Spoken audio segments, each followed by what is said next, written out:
O título da palestra do William é A Lógica das Plataformas Digitais e sua incidência sobre as dinâmicas midiáticas e cotidianas. E vou falar muito rapidamente sobre a trajetória, né? Então, o William é doutor em comunicação e informação a gente chama de URGS, né? O UFRGS, e docente da Universidade de Santa Cruz do Sul, a Unisc, com sotaque carioca, Unisc, e atua nos programas de pós-graduação, tanto em administração quanto em educação. Ele é vice-coordenador do grupo de pesquisa em tecnologias e culturas digitais da Intercom. Também tive o prazer de ser coordenadora deste GP, e o William foi uma pessoa fundamental como vice-coordenador também.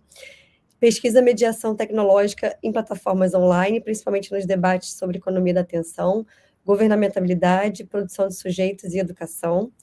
E a nossa ideia, isso aqui é uma conversa, né? A gente chama de palestra, mas a ideia é que seja uma conversa depois, que a gente possa trocar ideias sobre a sua pesquisa mais recente. William, e mais uma vez eu peço desculpas de não estar junto de vocês, né, fisicamente, presencialmente, mas espero que esteja sendo bem recebido aí na nossa casa, na UF.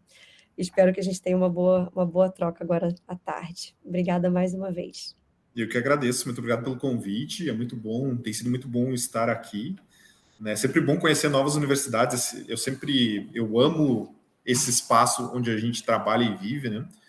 E é por isso que eu escolhi essa carreira, e cada vez que eu conheço uma universidade nova, eu vou descobrindo coisas novas, vou conhecendo pessoas novas, então é sempre um prazer, sempre, e ainda mais aqui, né, que tem uma pesquisa de excelência, ensino de excelência, então estar aqui é uma honra. Então, gente, vamos lá. Eu estava falando sobre a minha tese de doutorado, então, nesse processo de tentar entender os processos que se desenvolviam a partir da massificação do uso desses sistemas de recomendação como um mediador daquilo que é visível, daquilo que determina o que é importante, né? Eu encontrei como... Tudo bem? Seja bem-vindo. Eu encontrei como alternativa metodológica estudar os ditos dessas plataformas, né? O que era dito por elas sobre aquilo que elas fazem, né? E aí, para fazer isso, né, e por que eu fui para esse lado, e qual foi a minha base metodológica para conseguir desenvolver isso, foi muito a partir dos estudos de ciência e tecnologia, né, que é uma base que o Alex compartilha também enquanto forma de olhar para o objeto de pesquisa, entendendo que os discursos eles não são algo exterior ao material, né? Antes, pelo contrário, eles são formadores do material. Então, eu vou trabalhar com autores como, por exemplo, o Bruno Latour e a Madeleine Krisch, são dois pesquisadores dos estudos de ciência e tecnologia, mais especificamente a teoria ator-rede, como o Michel Calon também, que eles vão pegar, por exemplo, o que um artigo científico faz na ciência?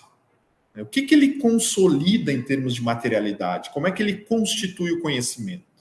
Então, ali eles estão observando o dito, o construído, o materializado em um artigo científico, né? E como isso vai agenciar, no mundo inteiro, por exemplo, certas práticas científicas, certos desenvolvimentos tecnológicos. Então, eles estavam... eu uso a bagagem deles, não para estudar o fazer da ciência, como o Latour faz, mas para estudar o fazer da tecnologia, né? E enxergar como nesses ditos se consolidam valores, por exemplo, sobre aquilo que é relevante, né? Aquilo que é melhor para os usuários. São valores totalmente subjetivos. O que é melhor para mim é diferente para vocês, mas qual é a construção que as plataformas fazem nesses discursos? Então, eu peguei 10 anos do Facebook, 10 anos de textos do Facebook, e fui mapeando situações onde esses ditos iam construindo esses valores, né?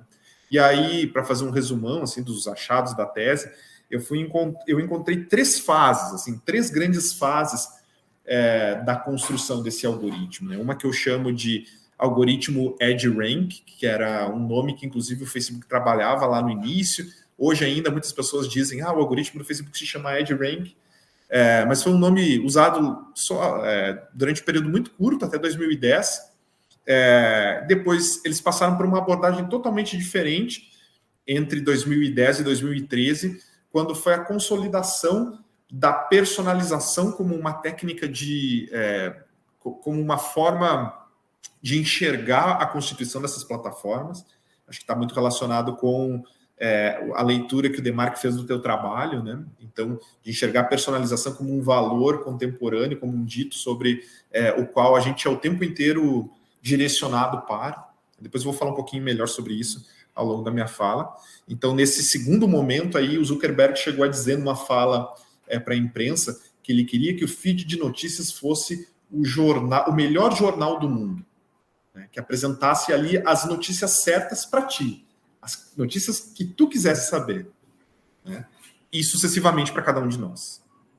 Então tem ali até aqui fazendo a minha análise enquanto cidadão, não enquanto pesquisador, até uma megalomania, né, de achar que isso seria possível, esse automatismo absoluto, né, de transcrever a mente humana a partir dos dados digitais. E, na sequência, muito problematizado, por exemplo, pelos escândalos relacionados à eleição do Donald Trump, relacionados à ação do feed de notícias em diferentes países, que passou a ser criticada pelos estudos eticamente bastante duvidosos que foram desenvolvidos ao longo do início ali da segunda década do nosso século, né? Eles mudaram um pouco esse modo de se construir e passaram a colocar o usuário como o centro do algoritmo. Então, agora não é mais o algoritmo que diz o que é certo, é o usuário, né? O algoritmo só responde ao usuário. Então, veja, a gente aí vê um deslocamento da agência na construção desses ditos, né? Na construção desses discursos que vão se reverter em materialidade também. Então, foi um pouco isso que eu consegui mapear e também acho que tem aí uma proposta metodológica, assim, eu desenvolvi uma proposta metodológica que eu chamo análise de dispositivos textuais, né, que é uma espécie de análise dos textos baseada nesse mapeamento da agência. Então, os textos têm agência. Dentro desses textos, eles constituem uma realidade. Então, vamos mapear a constituição dessa realidade e tentar posicionar onde é que o usuário é colocado. Qual é a capacidade da agência do usuário dentro desses textos? Como é que ele é posicionado dentro da plataforma também? Então, essa é um pouco da minha contribuição com a minha tese. E aí, hoje, eu gostaria de falar para você sobre um pouquinho como eu enxergo que são os desafios contemporâneos para a nossa área. E eu vou começar perguntando para vocês o que vocês sabem sobre a plataforma Vero. Alguém aqui chegou a usar? Alguém lembra? Não? Vero foi uma plataforma lançada em 2014, se eu não me engano, que nunca obteve sucesso até 2018. Vocês podem ver esse gráfico aqui do Google Trends, que mostra que as pesquisas sobre Vero tiveram um pico em fevereiro de 2018, assim, subiram absurdamente. Foi quando a imprensa passou a noticiar que a Vero era uma febre, assim, uma espécie de Instagram sem algoritmo, né? E esse era mesmo o discurso publicitário deles, assim, um discurso de autopromoção, né, que era nós somos uma rede livre de algoritmos. Então, eles têm... Essa rede ainda existe, ela tem todo um visual, contemporaneamente ela é focada num mercado mais de luxo, é uma rede financiada por um magnata, se eu não me engano, saudita, que tem na sua família capital que vem da construção e está associado muito ao trabalho escravo também. Então, tem vários problemas aí, mas aqui eu só quero retomar essa história aí para a gente chegar na discussão que eu quero propor. Então, ela foi vendida por toda a imprensa do mundo, não só a imprensa brasileira, mais ou menos como essa caixa de ressonância que um site noticioso norte-americano ou europeu publica sobre uma nova rede e todos os outros sites do mundo vão replicando versões quase acríticas sobre essas redes, né? Então, a Vero se dizia true, se eu conseguir pronunciar correto, True Social, né? verdadeiramente social, porque ela não tem algoritmos, né? Ela é uma rede anti-algoritmo. Ela não tem algoritmos, ela não tem mineração de dados, ela não tem anúncios, ela é verdadeiramente social. Eles têm um vídeo de divulgação que eles colocam o seguinte termo, a seguinte frase diante dessa tela, que vocês podem ver que são códigos computacionais apagando, né? E um robô caindo, como se assim, aqui é apenas a experiência humana. Então, eles vão dizer o seguinte: nós não colocamos nenhuma propaganda na plataforma, o que significa que não precisamos colocar nenhum algoritmo nela, o que significa que não precisamos extrair dados de ninguém. Nunca. O que não é verdade. Mas vamos adiante. Então, nessa série de controvérsias que foram abertas, Vero, assim como outras redes, a Elo, talvez vocês tenham feito cadastro e nunca tenham usado. Eu ainda recebo os e-mails da Elo me chamando para voltar a usar. Mas teve outras como Pitch, Meerkat e Mastodon. Mastodon eu cheguei a usar também. E Vero não passaram aí de uma nota de rodapé na história das plataformas digitais. Mas vejamos, vamos parar e olhar para esse caso um pouquinho para a gente chegar a esse debate de por que renegar os algoritmos. A gente tem motivos de sobra para renegá-los, mas vamos entender por que uma plataforma que quer se colocar dentro de um mercado extremamente competitivo busca fazer isso a partir desse discurso, né, de negação dos algoritmos.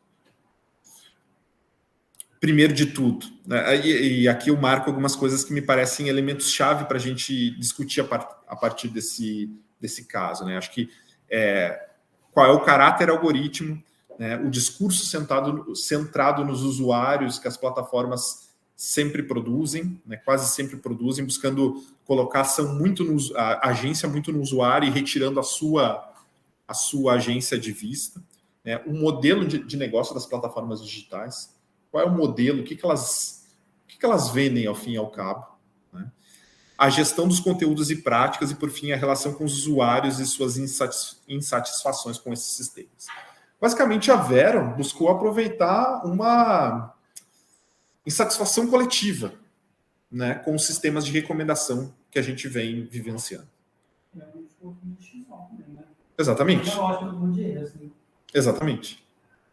Então, nada mais, nada menos do que buscar uma fatia de mercado diante de um discurso que está que está ganhando mais evidência, digamos assim, diante das práticas e pelo noticiário, né, que a partir de 2016, 2017 coloca muito em questão, né, o efeito das plataformas digitais.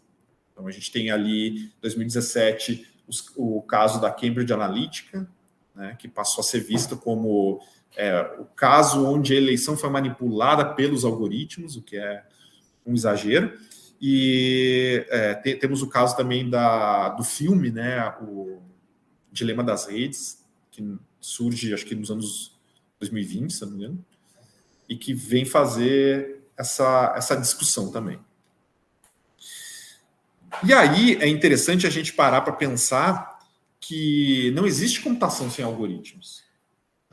A gente tem que voltar e entender um pouco do conceito do que é algoritmo. Não existe computação sem algoritmo. Logo, se a gente for fazer uma análise minimamente crítica do que é dito por Vero, né, para além da diferenciação, né, não resta nada, porque os algoritmos estão ali também. O que está sendo dito ali, o que está se tentando fazer é criar um diferencial de mercado a partir da negação de um modelo de negócio. Tá? O que, de fato, a plataforma, inclusive, desdiz nos textos que eu acabei escrevendo um artigo que foi publicado na Intercom de 2019 sobre isso, que eu fui analisar, então, o que a plataforma diz sobre isso, e ela diz, não, a gente usa a mineração de dados para extrair conhecimento, mas não é para te vender publicidade. É só para te entregar uma experiência melhor. Eles não têm mesmo publicidade? Hã? Eles não têm mesmo publicidade? Não. Isso vai passar muito no modelo de negócios mesmo, o que financia, né? Porque geralmente o que financia plataformas que não usam anúncios, o cliente, no caso do YouTube, por exemplo, que até usa, né? Mas que não rende tanto valor assim para o Google, rende valor mais de ter uma plataforma que oferece esse serviço, né? E nesse caso específico, eu pergunto porque ela é subsidiada, assim, né? Senão... Eu queria emendar a preocupação dele, professor, porque, na verdade, o processo de dataficação, ele continua existindo, né? Na verdade, parece, a questão, acho que está contando, ele pode não anunciar, mas alguma coleta de dados ela vai acontecer, e o que ela faz com esses dados, né? Porque... É mais que tipo, alguém paga para receber lá, né? E geralmente porque quem paga são os anúncios. Sim. Se não tem anúncio, tem assinaturas, por exemplo. Mas quando tem nem anúncio, tem assinatura, quem está pagando? Está sendo subsidiado por alguém. Ele está sendo subsidiado por alguém, por quê?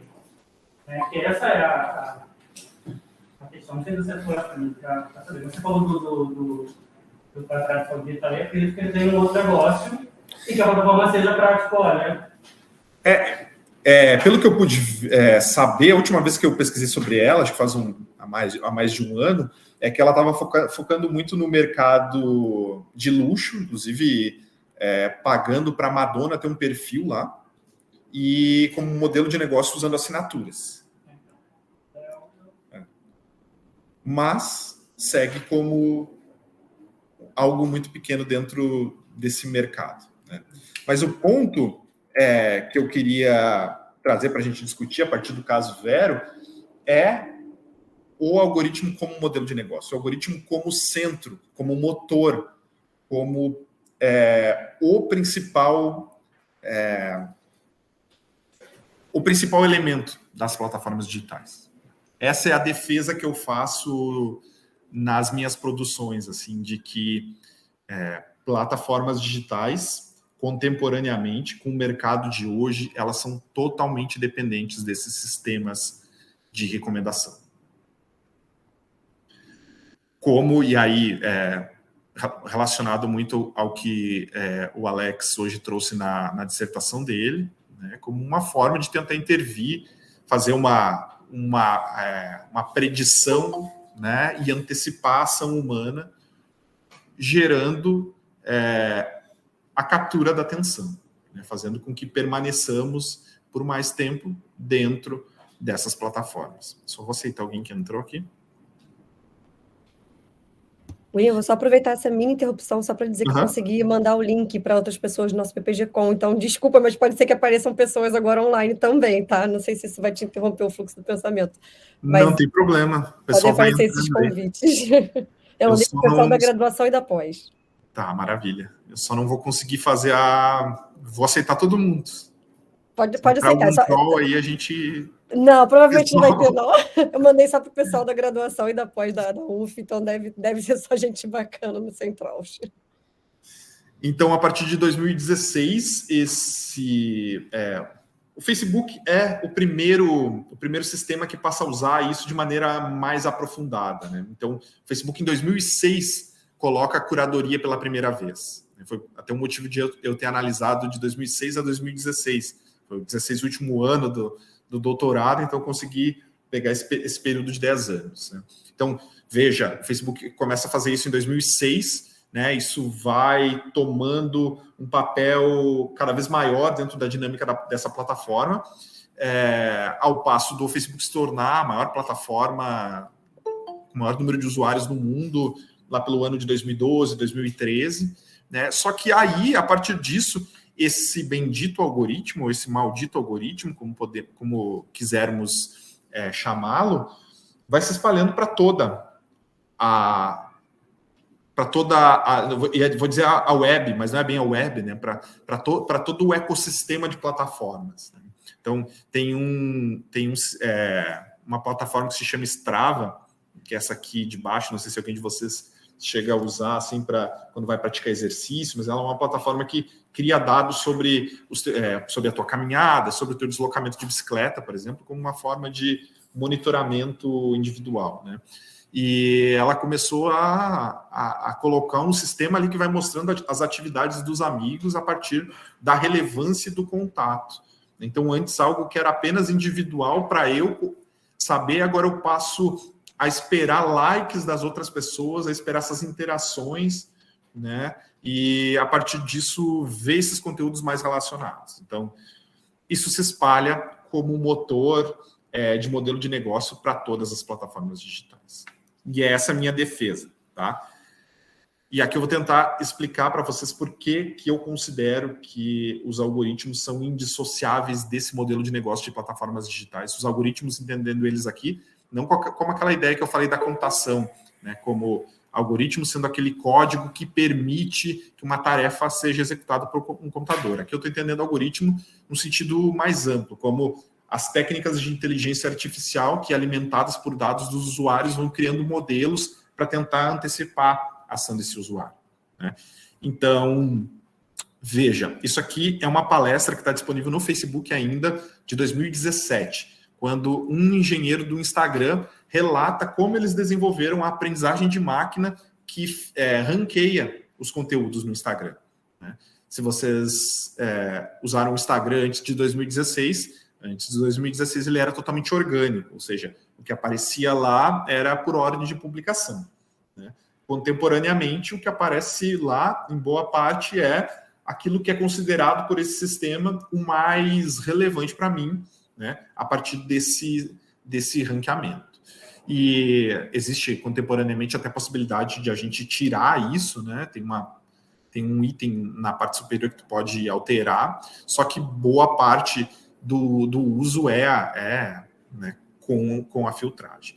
Então, essa palestra é muito interessante porque ela mostra exatamente o porquê os algoritmos são elementares, esses sistemas de ranqueamento são elementares no modelo de negócio de plataformas digitais.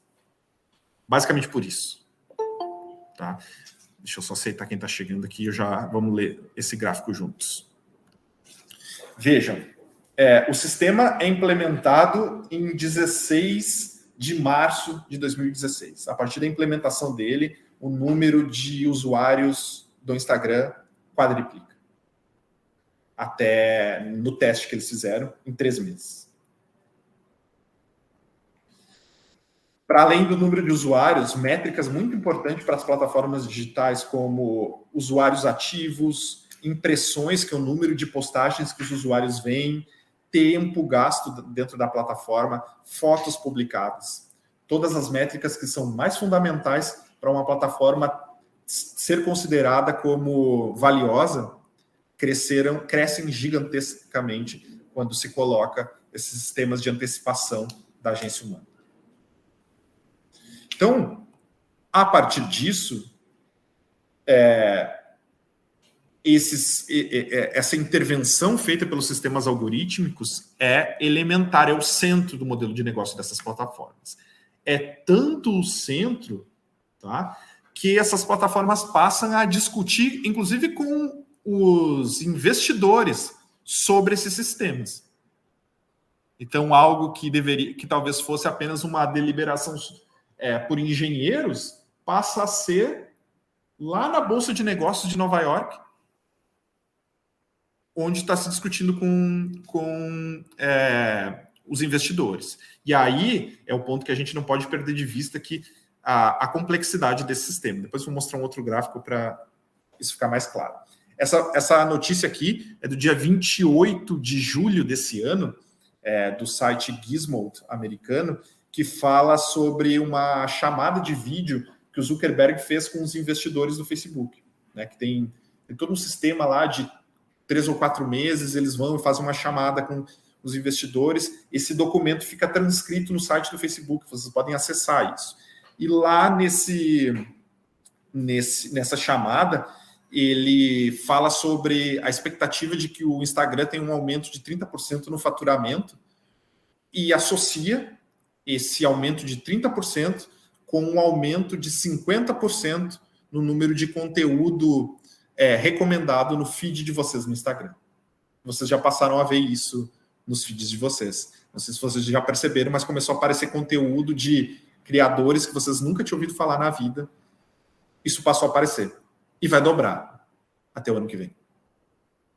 Com a promessa para os investidores da plataforma de que isso vai aumentar em 30% a renda gerada, o valor de mercado da plataforma. E por óbvio, né, como uma disputa para tentar aumentar o valor da ação. Então veja, a gente não pode mais olhar para esses sistemas como pesquisadores de qualquer área, seja da comunicação ou não, como um mero sistema computacional, como uma mera lógica econômica, né, ou como algo simplesmente discursivo. Tudo isso está extremamente conectado.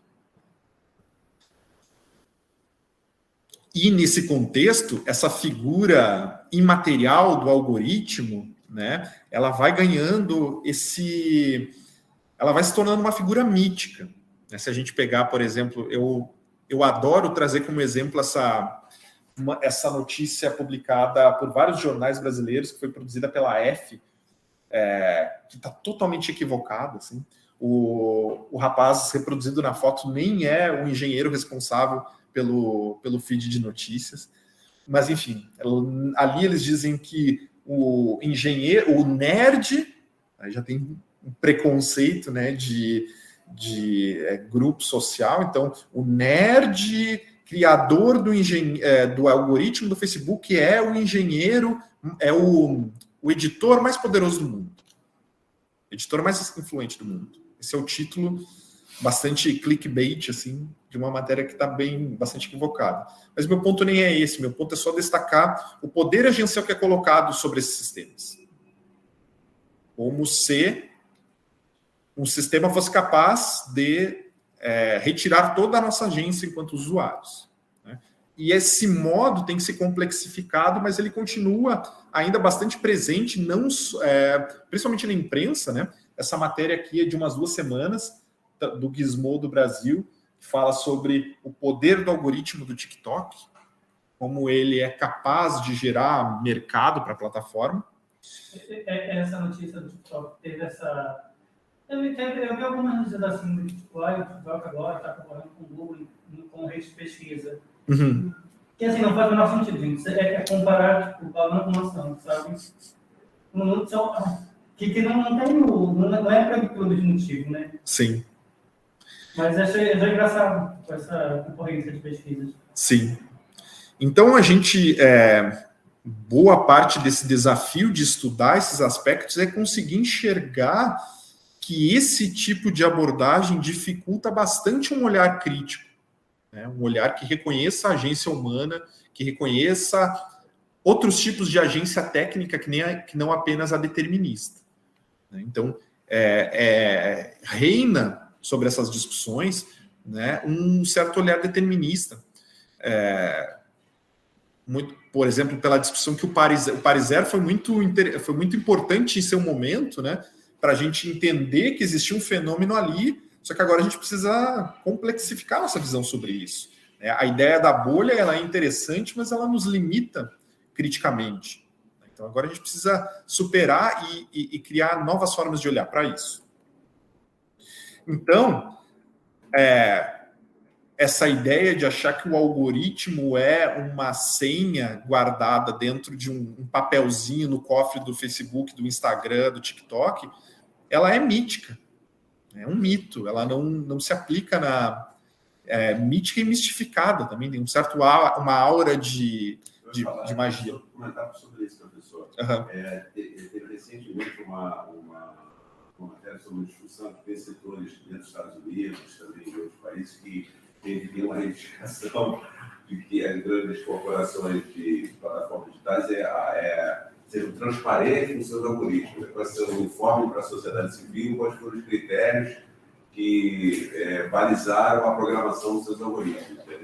E só para ter isso, aquilo, esse tipo de coisa, mas me parece assim, é coisa muito mais, uma complexidade que está muito além disso, né? Exato. Porque não é simples.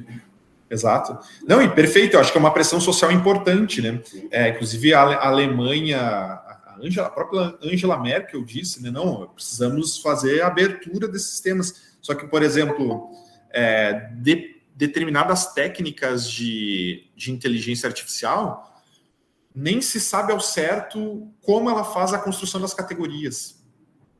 Tem uma matéria da Deutsche Welle, que é a televisão estatal alemã, que mostra uns pesquisadores alemães que iam estudar como é que o algoritmo de inteligência artificial reconhecia imagens de cavalos, aqueles algoritmos de reconhecimento de imagem, né? E daí eles foram estudando, foram criando uma metodologia de estudo desse sistema de identificação, e eles viram que era muitas vezes pela marca d'água da foto, dos rodeios, que estava na parte de baixo, né? E não pela forma do animal em si.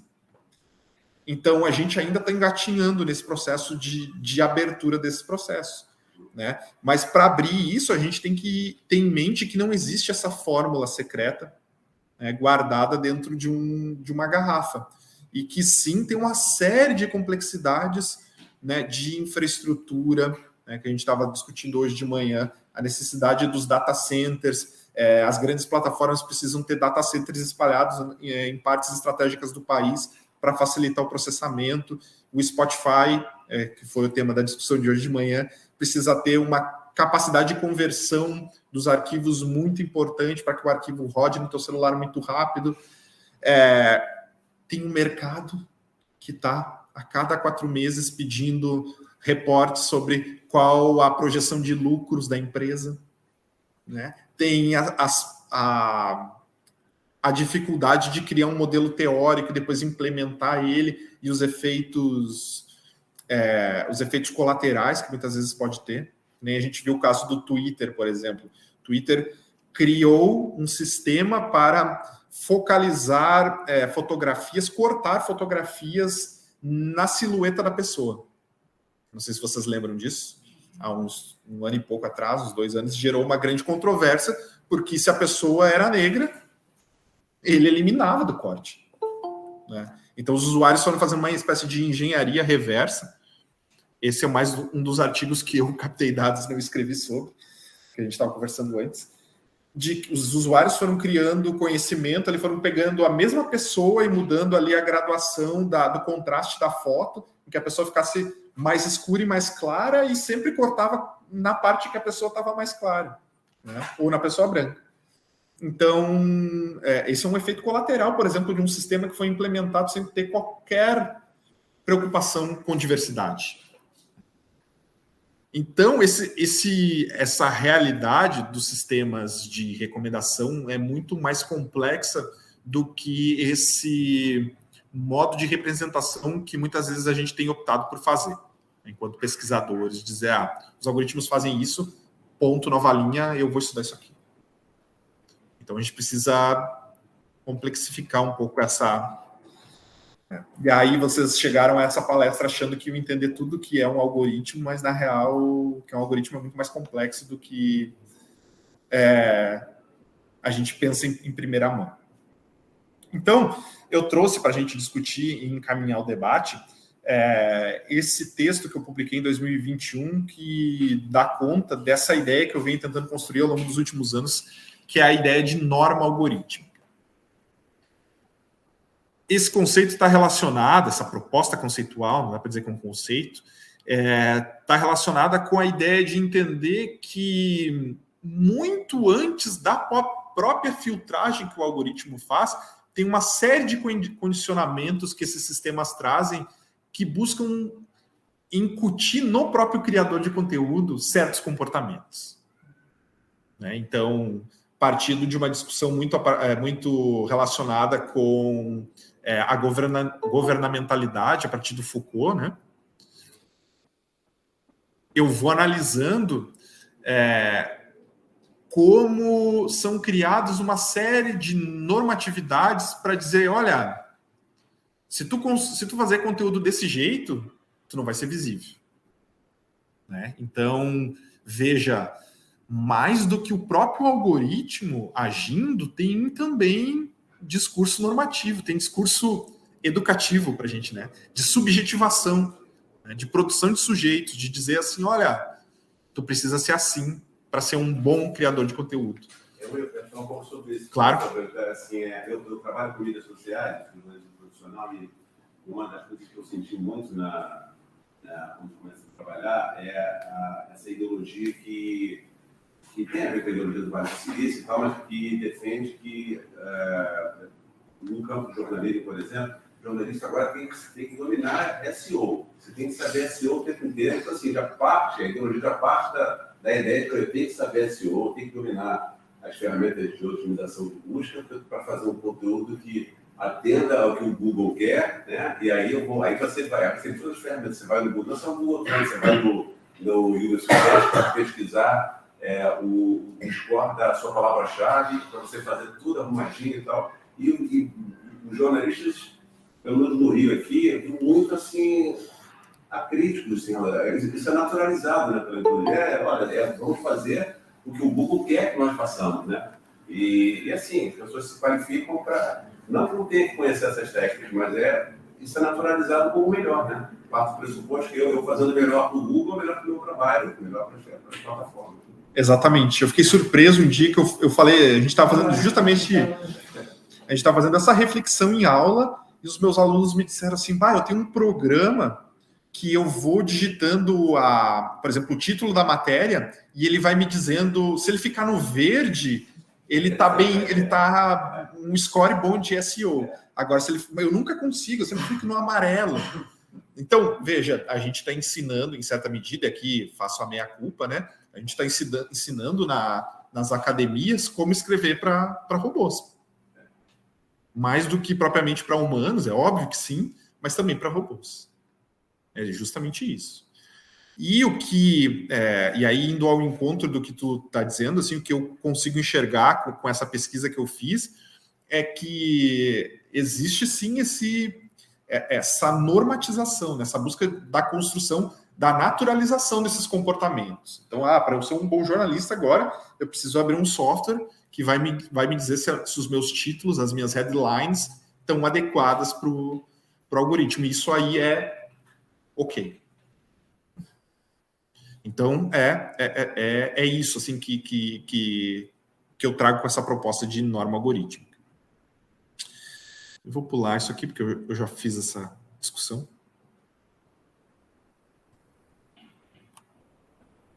Então, eu trago aqui o conceito da Andrea de plataformas digitais, né? O da Andrea, de maneira muito sistemática e interessante, ele vai colocar os elementos que são centrais nesse novo sistema sociotécnico, né? Então, o funcionamento dessas plataformas é baseado no intercâmbio de dados, né? O algoritmo do Facebook, por exemplo, ele surge em 2006. Por que ele surge em 2006? Porque em 2006 eles colocaram um botão. Eles colocaram um botão lá no feed que se chamava thumbs up, que é tipo joinha, né? Então, só que era assim, tu tinha que clicar do lado, nos 3 pontinhos da publicação, e aí dar um thumbs up, e o texto que eu analisei na época era muito legal, porque ele dizia assim, tu vai dar um thumbs up e tu vai dizer pro robô que tu gosta daquele conteúdo, e aí o robô vai poder te dizer mais, vai poder te dar mais coisas sobre aquilo. Quem de nós, a não ser os jornalistas que precisam fazer isso, né, tá a fim de se relacionar com o robô? Não estamos. A gente quer se relacionar com os nossos amigos.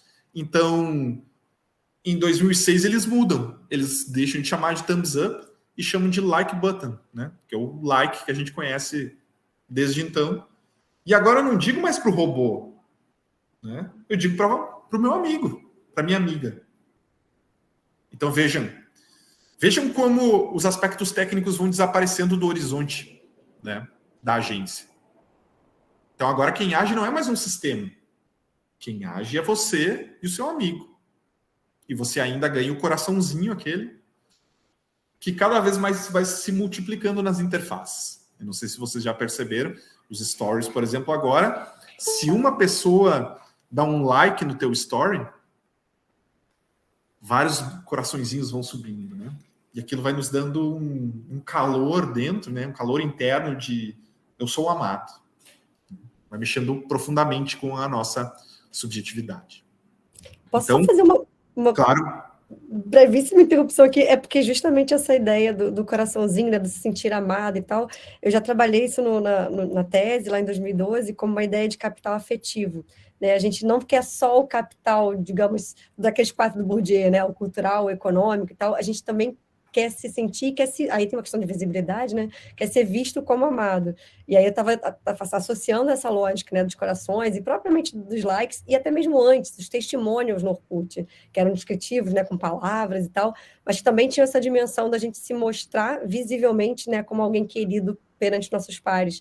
E isso é uma questão que, para mim, não é nova, a gente sempre quis ser querido, eu acho, né, na nossa sociedade ocidental, pelo menos, mas eu acho que ganha uma nova camada de visibilidade a partir da mediação dessas plataformas, né? Então, desculpa, gente, não queria nem... Não, perfeito, ótima reflexão, exatamente. Foi exatamente a reflexão que eu estava fazendo lá atrás, e agora você me ajudou a elaborar mais ainda. Então, desculpa, pode falar. Só complementando essa questão do capital afetivo, quando você não está vendo os stories, quando você não coloca o coraçãozinho, as pessoas te veem pelos atos e falam assim, mas como? Isso. Exatamente.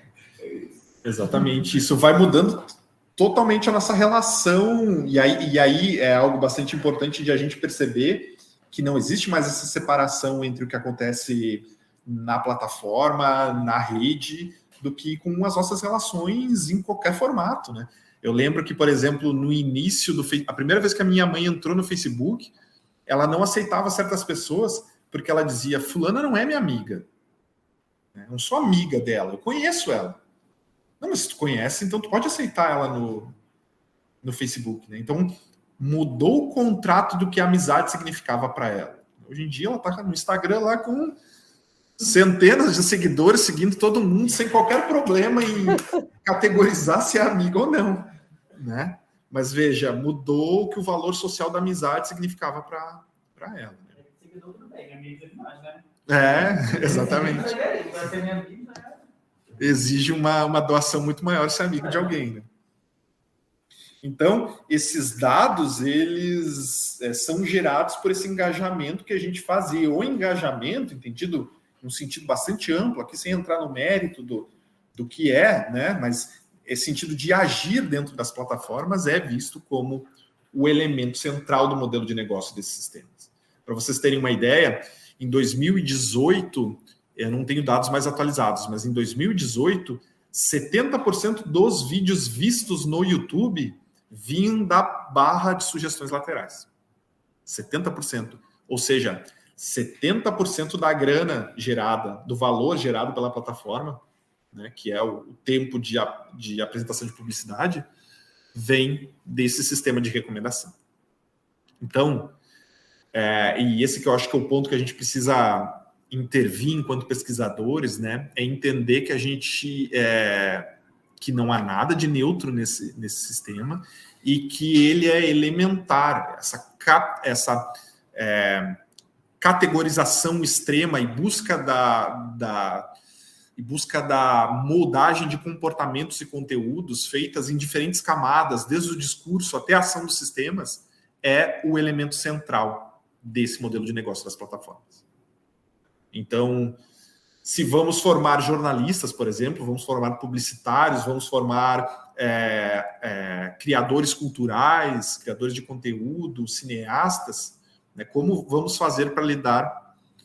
Acho que esse é um desafio importante, eu não tenho resposta, né, para que sigamos tendo senso crítico, ao mesmo tempo entendendo, talvez, ou intervindo, né, na lógica dessas plataformas. Professor, e o negócio está tão marketizado assim, em termos de exigência, que se você entrar no network hoje, por exemplo, no LinkedIn, para ver as ofertas de trabalho para jornalista, é solicitar ao jornalista, por exemplo, que ele saiba baixar a métrica, interpretar a métrica, ir lá no Search Console e você saber, na verdade, são saberes que vêm com marketing. Você, um jornalista, tem que ter um provedor de conteúdo, coisa que não tem originalmente nada a ver com jornalismo, eu tenho que gravar, eu tenho que... Não é isso, social media, né? É exatamente isso. Então, é uma coisa maluca, ele está embaralhando-se de tal maneira que...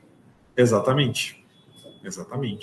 Tem saído vários textos legais sobre isso, assim, tem um livro que é Metric Power, se não me engano, que analisa o poder das métricas nas redações. Posso compartilhar com vocês. Legal. Agora é complexo, né? Quando a gente vai falar, por exemplo, da questão de ética, né? Que a qualidade desses produtos, ela vai atender a uma determinada situação, como você bem colocou, né? E que foge em muito ao que a gente vê no cotidiano. Então, assim, algumas situações são elevadas, alavancadas e tal, enfim. Então, são normatizadas em detrimento de outros que deveriam ser a tônica, né, para você pensar enquanto cidadão, né? Exatamente. Vamos pensar, por exemplo, teve um debate muito interessante que aconteceu há umas 2 semanas no canal do My News no YouTube, com o, acho que, se eu não me engano, é o Demetrio Magnoli, o Eugênio Butti e o Igor 3K do Flow Podcast, sobre a participação do Bolsonaro no Flow.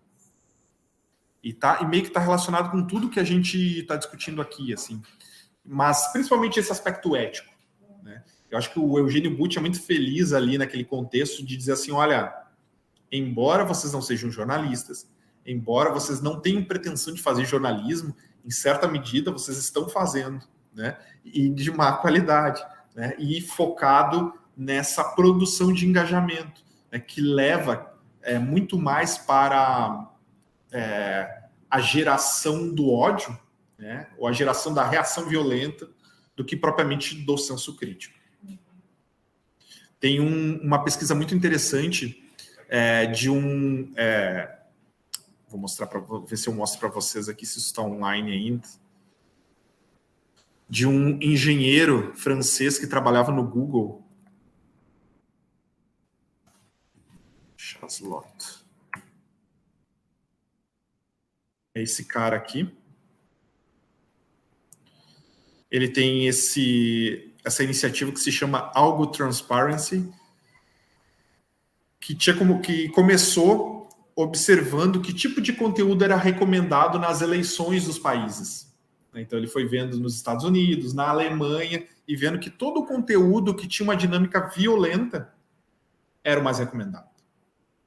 Eu não sei se vocês lembram, mas eu fiz esse exercício crítico de, em 2018, entrar no YouTube e sistematicamente observar, assim, a home do YouTube era bandido sendo morto, né? Com a propaganda subliminar, assim, do presidente Jair Bolsonaro como, digamos assim, ele não estava nem...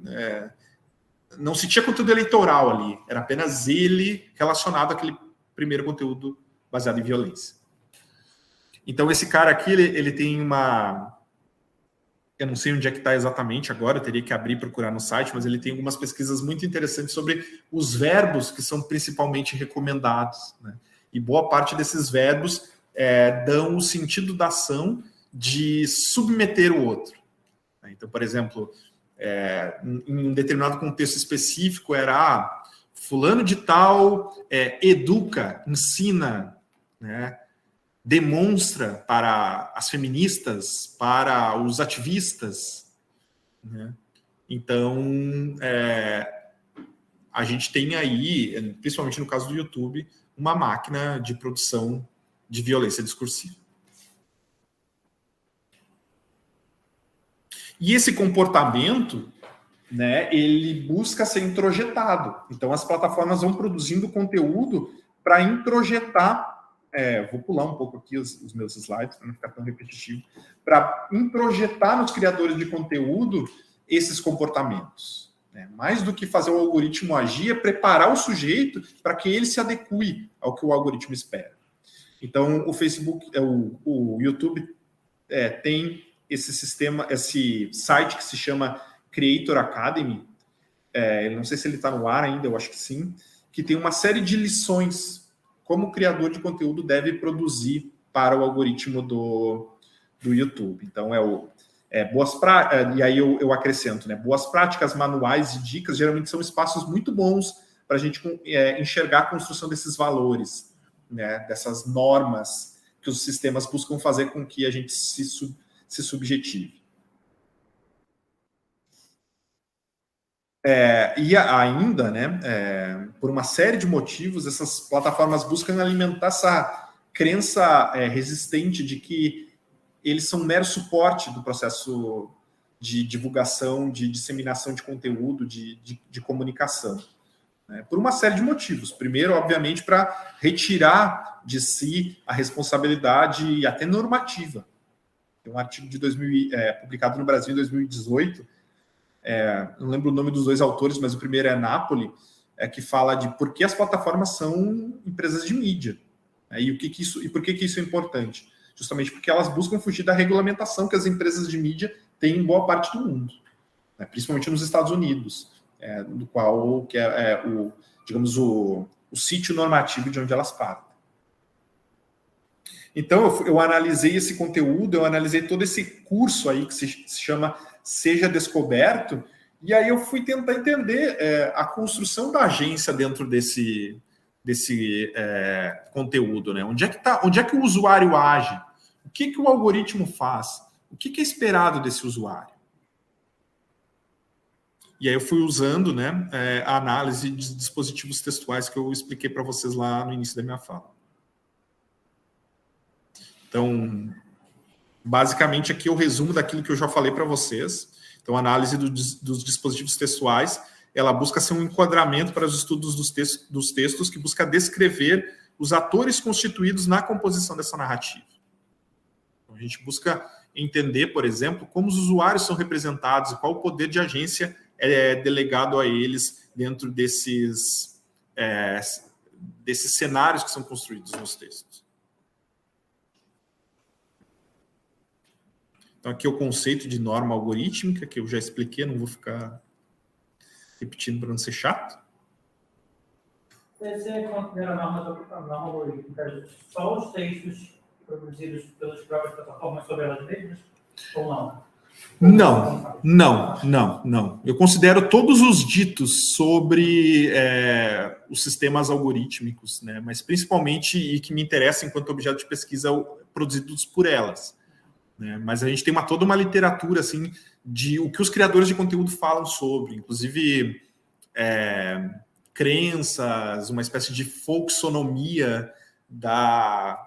Sim, eu perguntei porque tem você deve saber, o texto da Dulce, da Pena Dulce, né, sobre imaginário do algoritmo. Né? Ela vai pegar justamente sobre a perspectiva do usuário e especula sobre a plataforma. Né? E não sei, achei interessante para tentar combinar os dois. Sim. As duas visões. Não, ela é com certeza fonte importante. Por um lado, quando as plataformas falam sobre elas mesmas, o que eu reparo quase sempre é que esse discurso sobre si, ele é muito vago, ele é propositalmente vago, mesmo quando ser transparente, né? Essa transparência é para esconder outras coisas.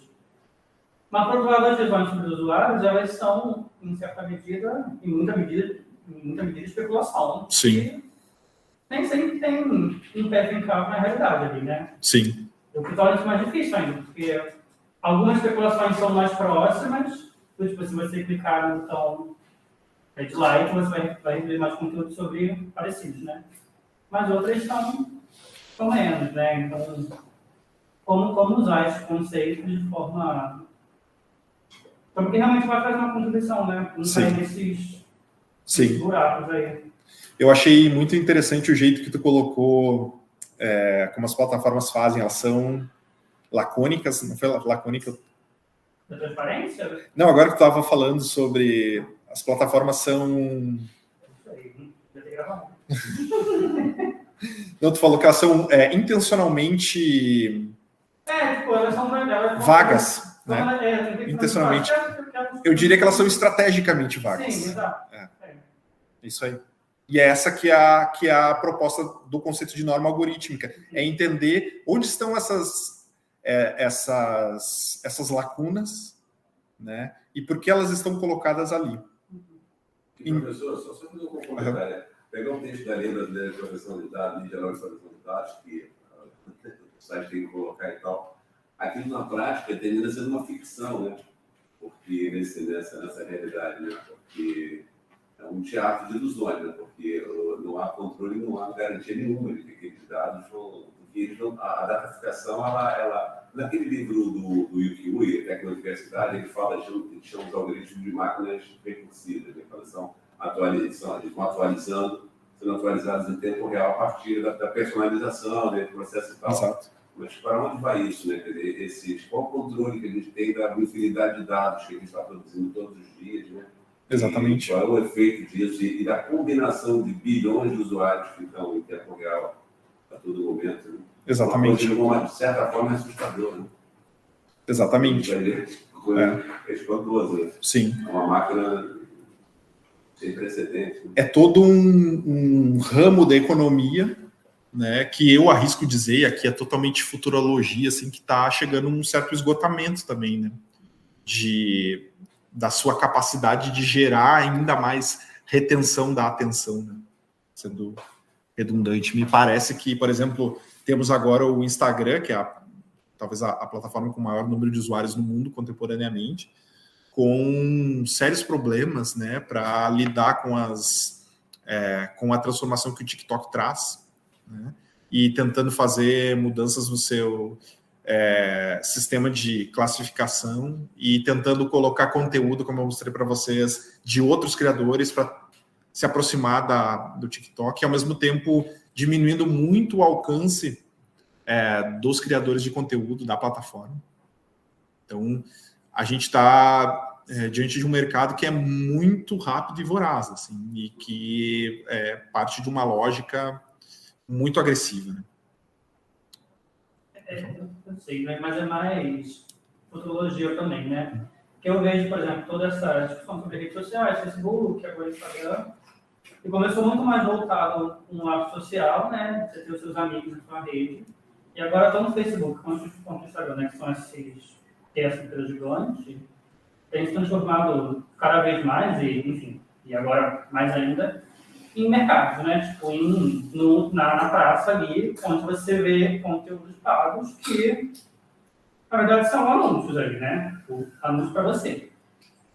Que, enfim, que trabalhando com precisão, né? De mídia financiada por anunciantes, tem uma certa...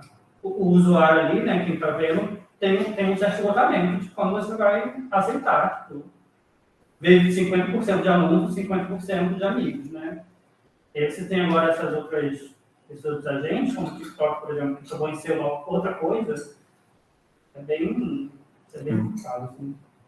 Não sei quem que vai... O Rafael Groman, agora há pouco tempo, ele publicou uma revista no grupo de pesquisa dele lá, nos seus resultados, com um pesquisador que eu acho que propõe umas discussões bem interessantes no sentido de desprivatizar a internet. É isso que ele usa. Porque ele vê que a lógica que tomou conta, né, desse espaço, lógico que na internet como um todo, né, mas principalmente essas plataformas que são as mais proeminentes, né, que toda a infraestrutura, tudo que é construído, tudo que é pensado, tudo que isso num nível tanto infraestrutural, né, ou seja, aquilo que a gente não vê, quanto nesse nível do que é apresentado na interface, né, esses processos de personalização, a forma como é vendida a personalização, né, como valor mesmo, né, como a gente estava falando mais cedo. Enfim, tudo isso, para mim, me parece que é como você falou, é tudo estrategicamente posicionado para parecer o mais natural possível e que talvez o caminho seja uma perspectiva de desprivatização. Eu não sei exatamente se esse é um termo muito mais, parece uma coisa, enfim, não sei exatamente aonde ele quer chegar, assim, na minúcia, mas me parece interessante para pensar esses processos de tirar dessa galera, né, esse domínio mesmo, né? E aí talvez pensar, já tem o próprio Rafael Groman já pensa muito essas questões envolvendo coletivos, envolvendo soluções trabalhadas a partir de um coletivo, que essas pessoas coletivamente vão sugerir, vão trazer, para além de decisões que vêm de baixo do alto para cima, para baixo. Então, eu acho que tem envolve um pouco isso, né? E acho que também é interessante pensar também a partir disso. Exatamente. Acho que a Leonardo, né? Hoje de manhã, Demarque ele foi muito, muito preciso, assim, em destacar. Acho que esse ponto é muito importante, assim, de enxergar quando a personalização passou a ser uma imposição para todos nós, e nós passamos a aceitar isso de modo quase não totalmente, né, esqueci o termo agora, totalmente sem qualquer resistência, mas com pouquíssima resistência, né? E cada vez mais. Quando ele falou isso, eu lembrei quando o Facebook quando o Facebook implantou o primeiro sistema de filtragem, né? O primeiro sistema de classificação, e houve uma revolução. As pessoas ficaram indignadas por uma semana. O Facebook tinha 6 milhões de usuários na época. 4 milhões deles criaram um grupo dentro do Facebook para dizer: nós queremos o nosso Facebook de volta. E como é que o Facebook era? Ele era exatamente como o Orkut. Eu não sei se todos vocês lembram, mas o Orkut não tinha um feed. Então, se eu quisesse só saber o que o William publicou, o depoimento que o William aceitou, já que a Bia nos lembrou do depoimento, né, que era algo muito legal, mas se eu quisesse saber o depoimento que eu recebi, que um amigo recebeu, eu tinha que ir até o perfil dele. Não existia essa lógica de associação imediata. Quando alguém publica algo, eu necessariamente vou ser informado daquilo. Vejam o quanto isso é naturalizado na nossa vida cotidianamente, né? Quanto a gente... É assim. As coisas são assim, né? A gente está acostumado a usar sistemas digitais com os quais toda vez que a gente faz uma ação, isso vai gerar uma visibilidade a todo mundo, e a gente espera essa visibilidade, a gente almeja a retribuição social e afetiva dessa visibilidade, mas isso é uma construção aí dos últimos, estamos em 2021, dos últimos 15 anos, 22, dos últimos 15 anos.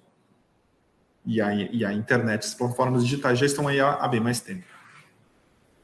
Então, um dos caminhos talvez seja justamente a desnaturalização, né? Não só do algoritmo, porque eu acho que o algoritmo é apenas um elemento desse processo, mas de toda essa normatização social, né, sobre o que almejamos a usar esses sistemas.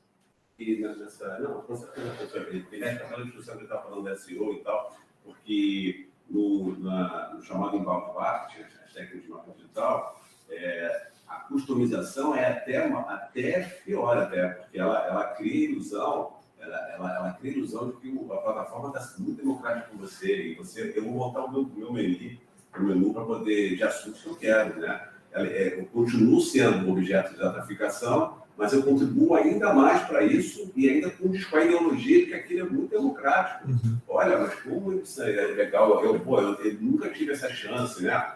Porque tem gente que fala assim, poxa, esse modelo é muito melhor do que o modelo da comunicação de massa. Aqui a gente interage com a plataforma, né? Estou montando meu cat aqui, meu prato, né? Eu monto meu prato e você está sendo tragado por aquilo, né? Exatamente. Está percebendo que você é o produto ali. Exatamente. Exatamente.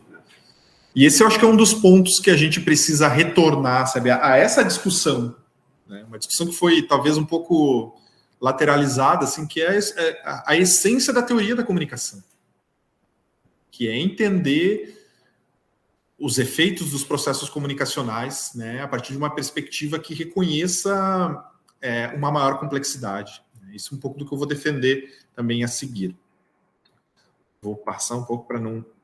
Então, aqui que é o meu ponto de chegada e que está relacionado muito ao que tu disseste. Desculpa, qual é o teu nome? André. O André, né, que o André trouxe para a gente pensar nessa relação com os meios de comunicação de massa, né? Então, quais os desafios, já que eu coloquei isso lá na descrição da palestra, né, da minha fala, quais os desafios para a gente pensar, assim, e aqui eu nem deveria ter colocado no plural, assim, porque eu acho que é um grande desafio que eu trago para a gente pensar em conjunto em como trabalhar, né? Eu acho que o primeiro ponto, assim, é a gente superar essa dicotomia entre controle e autonomia, né, que perpassa boa parte das abordagens, tanto as humanistas quanto as deterministas, né, sobre como funcionam esses sistemas. Então, boa parte dos estudos em comunicação vai focar apenas no que o usuário faz, né, esquecendo o sistema que, em várias camadas, vai moldando, vai participando desse processo comunicativo. Então, como é que eu vou analisar conteúdo digital hoje sem desconsiderar que existe uma série de discursos normativos sobre como um produtor de conteúdo tem que ser, para ele produzir conteúdo. Então, embora eu não queira entrar no mérito da computação dos algoritmos, tem toda como eu chamo, uma norma algorítmica que já molda esse conteúdo, que já dê largada, já antes do conteúdo ser produzido, já determina como vão ser os roteiros dos vídeos, né? Como é que eu vou gerar retenção, onde que eu preciso colocar o clickbait para a pessoa assistir o meu vídeo, como é que vai ser minha thumbnail. E se vocês entrevistarem criadores de conteúdo para a internet, ou assistirem podcasts, nesses que eles debatem por horas e horas, vocês vão ver que isso volta o tempo inteiro. Isso está o tempo inteiro lá. Né? E volta também porque a própria empresa, daqui a 6 meses, muda. Exato. Eles falam, gente, agora não é mais comentário, agora é o Shorts. Então tem que ter outro tipo de métrica. O Shorts que foi para vídeo, agora voltou para imagem. Né? Então e aí, principalmente porque os algoritmos não são transparentes, as empresas não são transparentes, as pessoas meio que tateiam no escuro ali, principalmente quem é influenciador, né, tipo, criador de conteúdo, tem que estar a todo momento refém da própria plataforma, né, tentando descobrir. Agora eu não posso mais fazer vídeo assim, tem que fazer vídeo de outro jeito. Exatamente. E tem uma autora, que eu não vou lembrar o nome, mas o sobrenome dela é Burrows, que ela vai falar o seguinte, que a melhor regra é aquela que ninguém sabe. Que é o que as próprias plataformas falam, que ela fala, para você ser bem sucedido, tem que ser original. Exatamente. Que é a coisa mais nova que existe. E é isso que a minha pesquisa vai mostrar. O que o Facebook, o YouTube diz sobre o algoritmo dele. Ele, inclusive, usa essa alegoria aqui, que eu usei na capa do slide, né? Que é como se o algoritmo fosse uma máquina analógica que simplesmente processa dados. Não faz nada além de processar dados. Quem faz é o criador. O criador é sua audiência. Ou seja, tem um apagamento total das regras. Né? Essas regras são invisibilizadas, até porque o bom funcionamento, e aqui bom entre aspas, a partir da perspectiva do YouTube, depende da invisibilidade, né? Disso que tu falou, assim, do criador de conteúdo focar na originalidade do seu conteúdo. Voltando aqui para o ponto onde eu estava, então eu acho que a gente está num momento de voltar a questões muito basilares da nossa área, assim, né? De voltar a estudar o controle da ação comunicativa, né? Buscando evitar novas agulhas hipodérmicas. Eu vejo muita agulha hipodérmica não sei se vocês lembram da teoria da agulha hipodérmica, né? Que é a injeção de uma mensagem na cabeça de alguém, né? Que é uma teoria, uma proposta de modelo de comunicação rechaçado já há muito tempo, mas que contemporaneamente, em certa medida, em muitos trabalhos acadêmicos, mas principalmente na análise midiática sobre esses temas, vem retornando como a forma mais à mão de analisar os fenômenos que a gente vive contemporaneamente. Claro que não. Lembra de educação bancária, né? Aham. Então a gente precisa, precisa com certeza superar essa dicotomia, né? Retomando aí em muitos repositórios históricos já que a gente tem de conhecimento e teoria, né? Para observar, como por exemplo os estudos culturais, né? Eu vou me colocar lá nos estudos de ciência e tecnologia para fazer essa abordagem, né? Mas existem diferentes possibilidades, né? Vejam, eu trouxe essas duas telas, são telas do Dilema das Redes. Então vejam, essa alegoria aqui da agulha hipodérmica do fantoche, né? Ela está posta aqui num dos principais discursos contemporâneos sobre a nossa relação com plataformas digitais.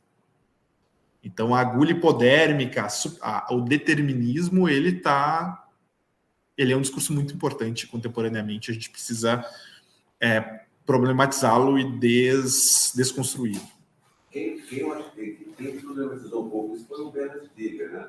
aquela discussão sobre sociedade hiperindustrial, né?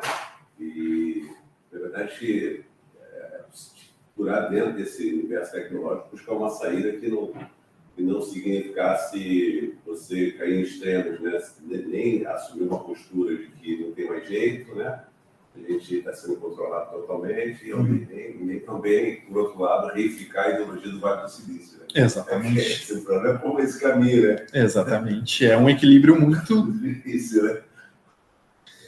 Então, a minha solução para pensar isso, tá, o meu modo de, né, a perspectiva com a qual eu me identifico, né, que é a visão baseada nos estudos de ciência e tecnologia e na relação desses estudos com os estudos de plataforma, né, que buscam reconhecer uma abordagem híbrida, né, buscam reconhecer a ação das materialidades no processo, que eu acho que é algo que está já nos últimos 10 anos aí sendo bastante discutido no campo da comunicação, busca ter uma visão holística, né, uma visão ampla, né, que a gente...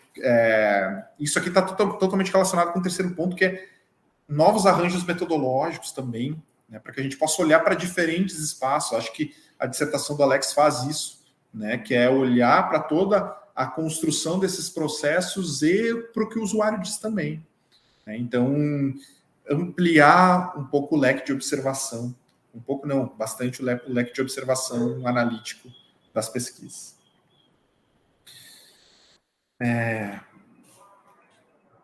E aí eu chego no ponto que eu estava conversando com a Alex há pouco tempo, né, que é onde eu procuro me colocar agora, por questões institucionais, por estar dentro da área da educação também, tentar entender como são as novas relações de educabilidade nesse contexto dessa relação com sistemas semi-autônomos como os algoritmos. E aqui eu trouxe um conteúdo, eu não lembro do site, é de um site que está hospedado na Globo, de tecnologia, não vou lembrar o nome agora, mas que fala sobre como renovar o algoritmo, como ensinar para o algoritmo da Netflix que tu quer ver filmes diferentes, que ele te recomende coisas que tu não conhece ainda. Então, veja, nesse processo de produção de autonomia, em certa medida, né? Autonomia, que é um conceito muito complexo, né? Que é extremamente difícil de ser discutido de uma maneira apropriada, principalmente na relação com tecnologias digitais. Né? Então, eu parto agora para tentar entender como as pessoas podem desenvolver ou pelo menos como elas desenvolvem essa educação para o algoritmo, como elas ensinam o algoritmo, o que isso significa, o que isso significa para a constituição delas enquanto sujeitos também. Ai, perdão, eu ia fazer uma perguntinha. Pode sim. Posso rapidinho? Não sei se alguém estava na minha frente para falar, posso falar depois da pessoa também. Não, pode falar, Bia. Então é muito rapidinho aqui. Recentemente eu observei que o Netflix agora coloca uma opção, quando você vai entrar, né, para ver os conteúdos no seu perfil, não só de você dar o like ou não, né, para aquele perfil, para ir moderando, né, as próximas recomendações em cima do que a gente gosta ou não, mas também tem a opção Surpreenda-me, né, que já parece que é um entendimento sobre isso. As pessoas às vezes querem não tem um conteúdo que foi pensado por um algoritmo para agradá-la, né? Então eu quero ser surpreendido. E aí tem essa opção, né? Surpreenda-me, vem supostamente uma coisa aleatória, que não tem nada a ver com o seu perfil. E isso eu acho curioso, que remonta para mim a uma pesquisa que eu fiz muitos anos atrás, acho que ainda estava no mestrado, aí inclusive com os alunos de estudo de mídia da UF, e a gente perguntava, foi uma pesquisa com a SPM, e a gente perguntava para os alunos, eram, enfim, alunos de graduação, mais ou menos o que eles sentiam falta de uma lógica que estava entrando naquela época, né, 15 anos atrás, de propagandas direcionadas, né, de sistemas de recomendação já pela Amazon, a gente já tinha isso, e eles falavam, eu gosto de ser surpreendido, eu gosto de ligar o rádio, meios de comunicação de massa tradicionais, sabe? Né, bem tradicionais, eu gosto de ligar o rádio e não saber o que eu vou ouvir, eu gosto de zapear o canal da televisão, aberta, inclusive, eles falavam, e não ter ideia do que vai acontecer. E isso, quando a gente entra... Isso estava no começo dessas lógicas de recomendação ainda. E eles já apontaram, esses alunos já apontaram para isso. Então, em que medida também os algoritmos já estão... Os algoritmos dessas plataformas, né? já estão percebendo isso e dando uma opção ali, ó, gente, surpreenda-me, vai um conteúdo aleatório para você, e claro que ele vai monitorar esses dados depois também, né? Em que medida isso faria já parte desse aprendizado, já voltando para a máquina, digamos assim, de novo. Máquina que é feita por humanos também, claro. Sim. É muito louco essa... a gente vive já esse cansaço, né?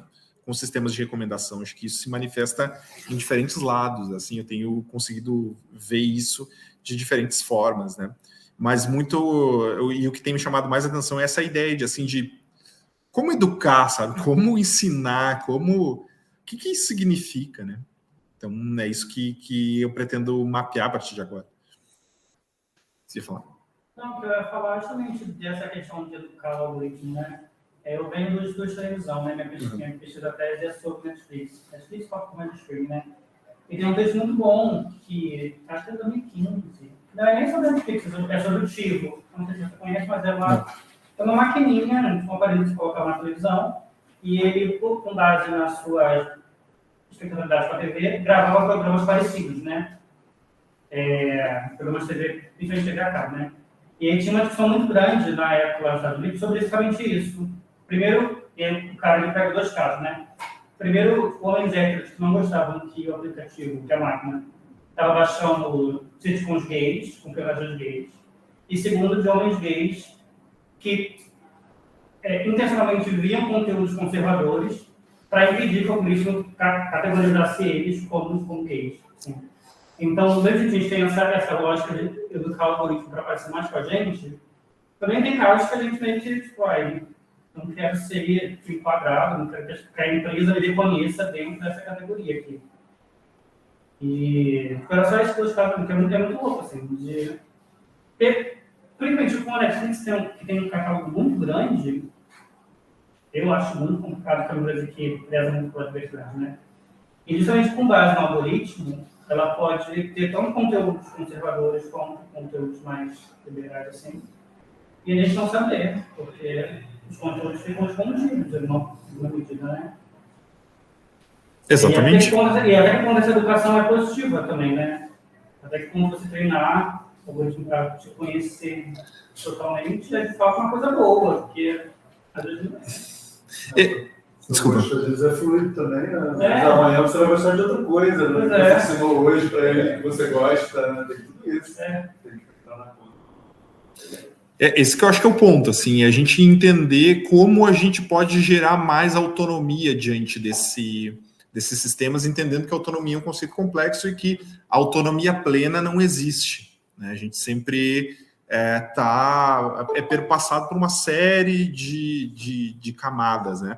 Então, e aí eu basicamente finalizo a minha fala com essa discussão que eu trago sem tirar conclusões, porque realmente está num processo muito inicial, né? Eu trago a ideia de autonomia, de produção de autonomia do Paulo Freire, que por enquanto tem sido a minha âncora para enxergar é ótimo, né? A minha âncora para navegar nesse mar de incerteza que é a ideia de autonomia, né? Que a ideia que aprender, né, é ensinar. Ensinar não é transferir a inteligência do objeto ao educando, mas instigá-lo no sentido de que, como sujeito cognoscente, se torne capaz de inteligir e comunicar o inteligido.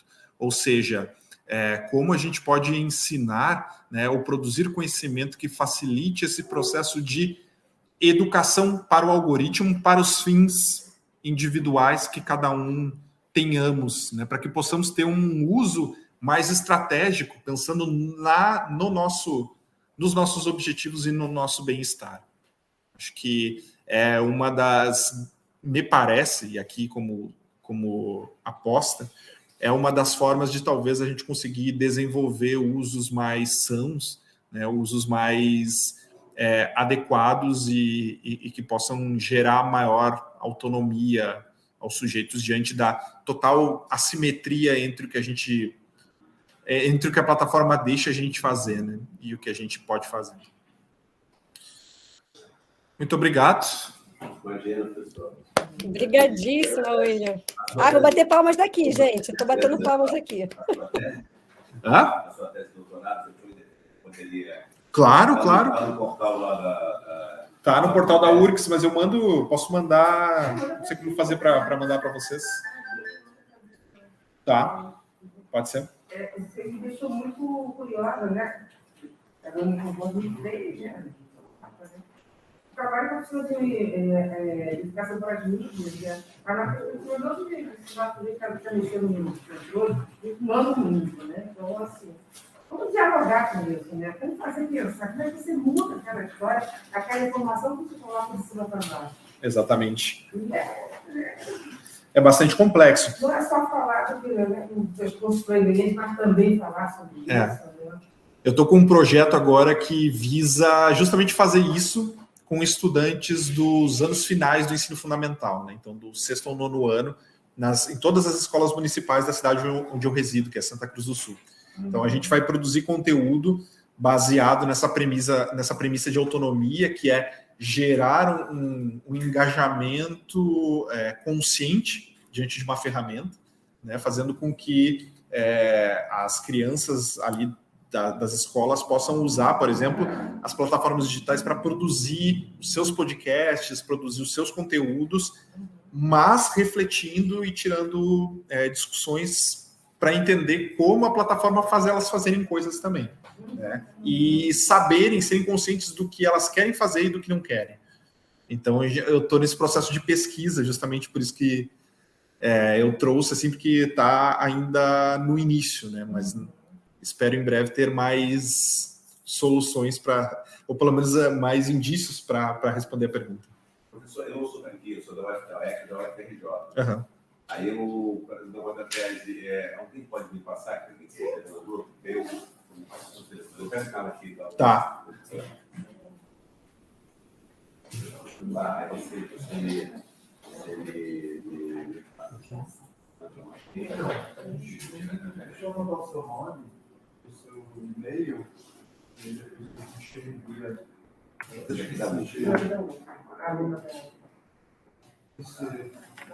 Eu posso te mandar também, se tu me der o teu e-mail, eu já mando agora.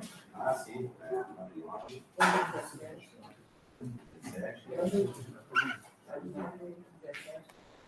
Eu vou escrever o meu e-mail, então, tá? Porque o meu e-mail é muito... Tá, escreve aí. Acho que em mandarim é mais fácil de escrever o e-mail. Eu nem mandarim, não consegue escrever.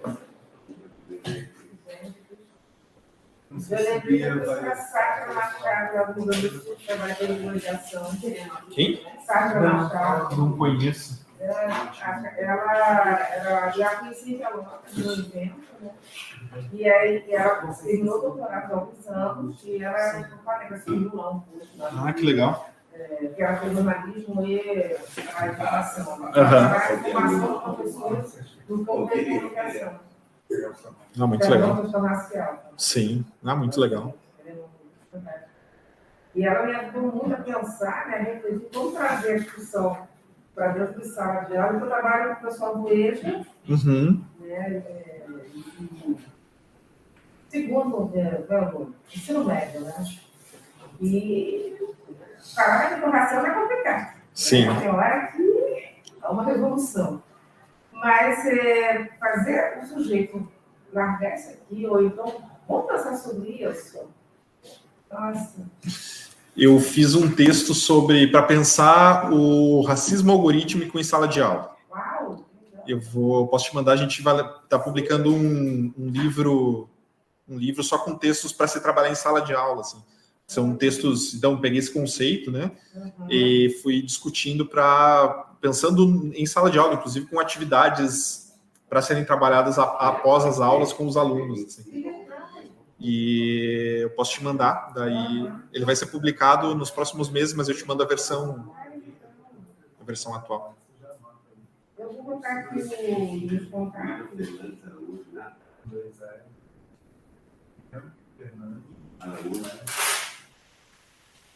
Eu estou mostrando para ele, William, para acessar direto pelo Google mesmo.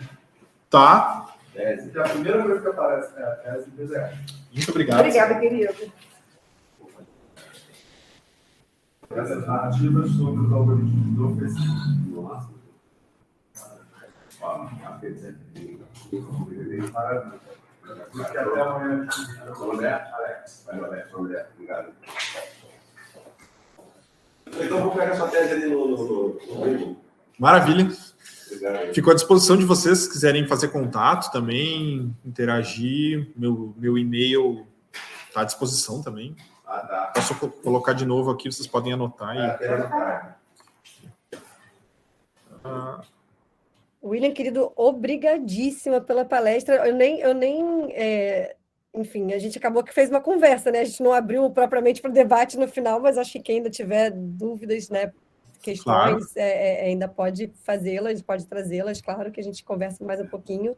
Mas eu queria te agradecer demais, foi muito bom para a gente. Assim, acho que tanto os alunos da graduação quanto da pós são temas que você traz que são fundamentais, aliás, para quaisquer sujeitos, né? Como você bem coloca, até a pesquisa agora, desde pessoas, né, desde o ensino médio, a gente tem que estar ciente, né, minimamente, tentando uma ideia de autonomia, de pedagogia da autonomia aí, para tentar se entender nesse mundo complexo, realmente, dessas mediações sociotécnicas, né? E você traz uma série de pontos aí fundamentais. Eu tenho só para compartilhar com o pessoal que está aí, porque está uma dinâmica, né? Temos um pessoal assistindo aqui online e o pessoal ali, ao vivo e a cores, na UF. Várias pessoas elogiaram muito, agradeceram muito pela sua fala. William, você deve estar vendo depois também, claro, no chat, né? Eu queria só reforçar para quem está aí presencialmente que quem desejar uma declaração de participação na palestra, eu peço que me envie e-mail. Meu e-mail é beatriz.polivanov@id.uf.br e aí eu posso enviar uma declaração de que vocês estiveram presentes na palestra, que isso pode contar. O Alex já pegou o e-mail do pessoal aqui. Ah, maravilha. Obrigada, Alex. Maravilha. E eu queria também, se der, gente, para a gente fazer um registro, uma foto, tanto do pessoal que está aí, quanto a gente que está aqui. Eu não sei se isso vai ser... Vamos fazer. A viável. Gente pode... Não sei qual é a melhor estratégia para fazer uma foto. Vocês conseguem... Todo mundo aí para trás.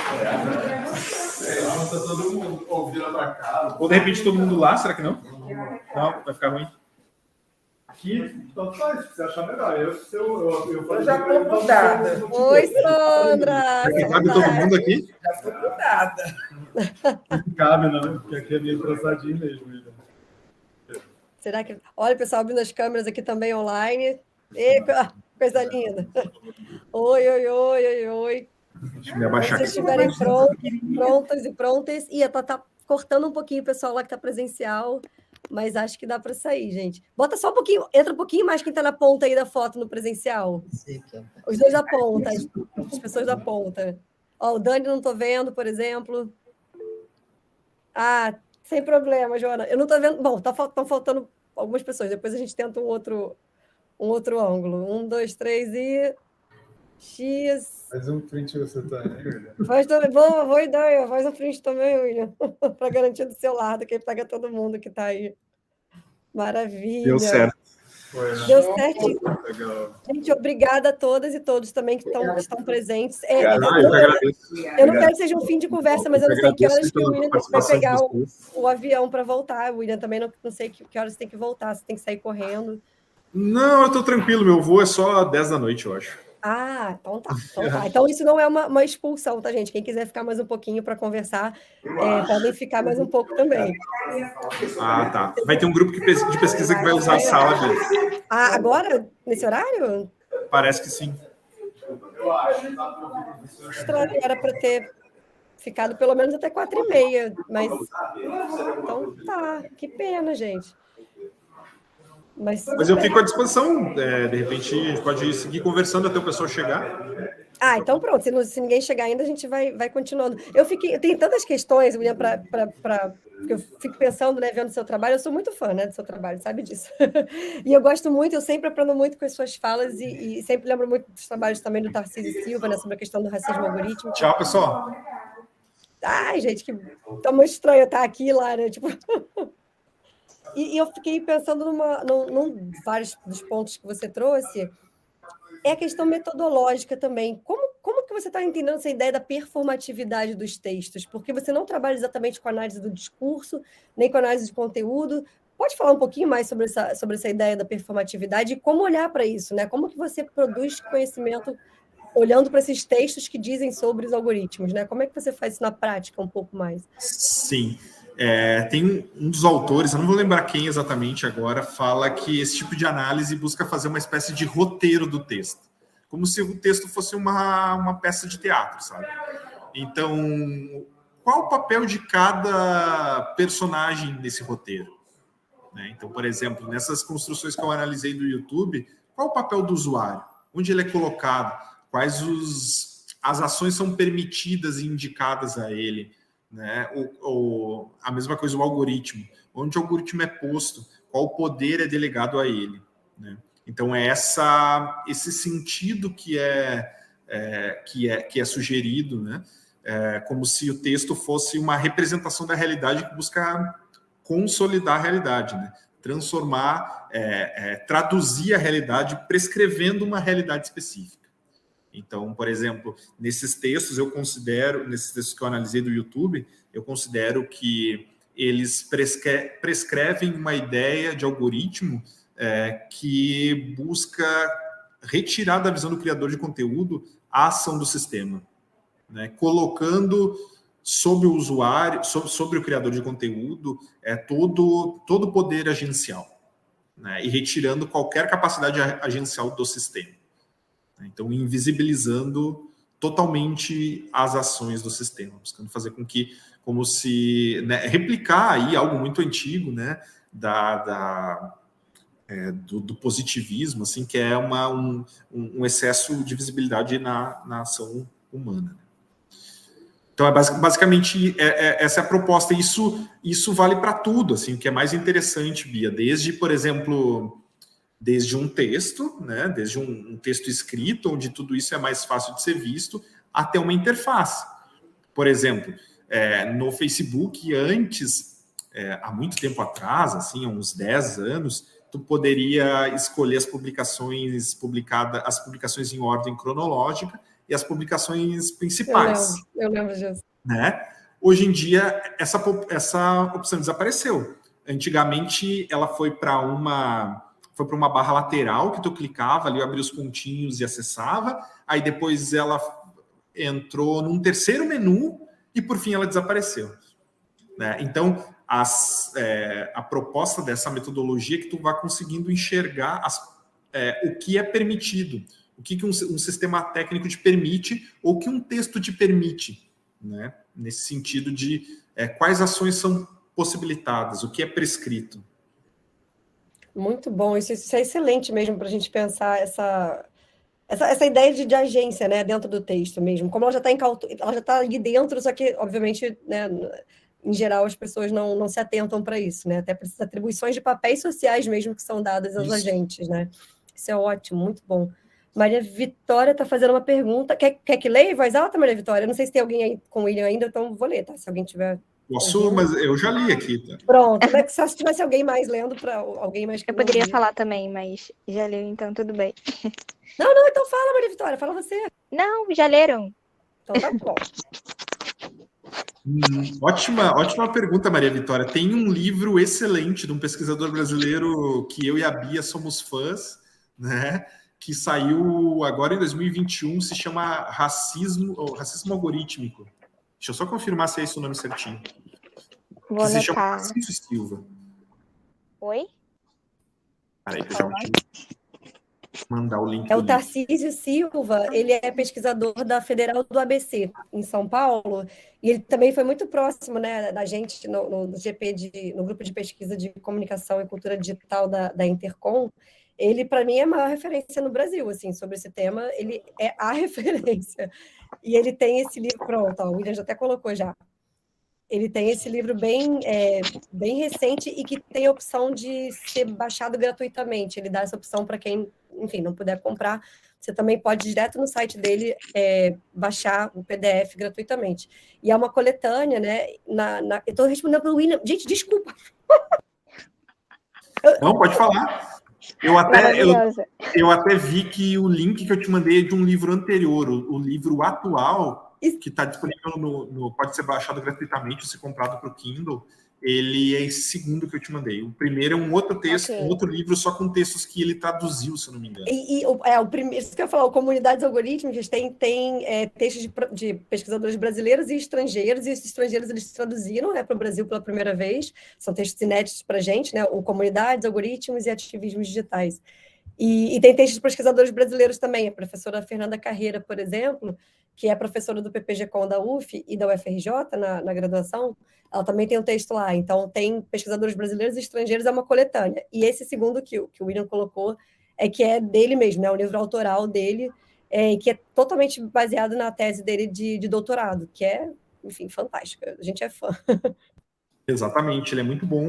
Te mando um link de uma palestra dele no YouTube também, tem bastante material dele. E ele o que é mais legal dele é que ele produz muito material de curadoria, né? Então ele ficou durante anos fazendo o observatório do racismo algorítmico no site dele. Então, inclusive, o artigo que eu escrevi sobre isso, eu usei o repositório dele como espaço de análise dos conteúdos, né? Então é um pesquisador incrível e é muita gente boa além disso. Ok, obrigada. Nas horas. Vou ver tudo, vou ler. Ele tem também uma newsletter, se quiser, Maria Vitória. Ele tem uma newsletter que ele manda, se não me engano, agora eu não lembro, eu recebo, mas eu não sei se é quinzenal ou mensal. Ele tem uma newsletter chamada Desvelar, que é para Desvelar, que trata sobre assuntos de negritude e tecnologia, sob vários aspectos, né? Não só do racismo algorítmico, mas também de outras questões que têm a ver com esse universo, né? Então, é muito bom a newsletter dele também. Depois procura lá para você seguir. Seguir não, né? Tá bom. Enfim, para você receber, se você quiser.